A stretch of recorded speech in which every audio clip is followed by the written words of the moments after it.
In this video, I'll show you how to control your computer's sound using only the keyboard in Windows. Let's get started. First, press Windows plus S to open the search bar, or click the search bar icon.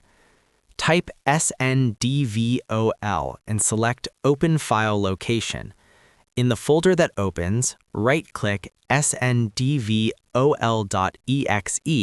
and choose Pin to Taskbar. Now, look at your taskbar. Drag the volume mixer icon so it sits right next to the Start button.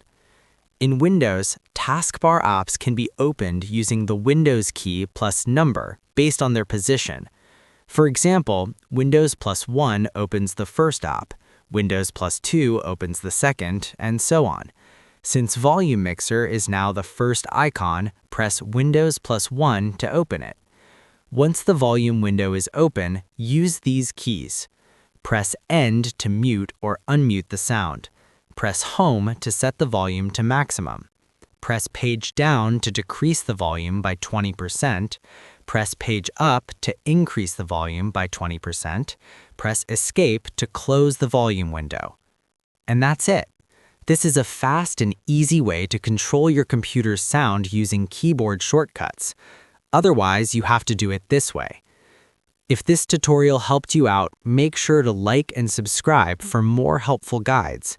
And if you found real value in it, a super thanks would be greatly appreciated. Feel free to reach out if you encounter any issues during the process. If this video helps you out, please leave a like and subscribe. Comment below if you have any questions. If you need further assistance, consider hiring a professional using the link in this video below.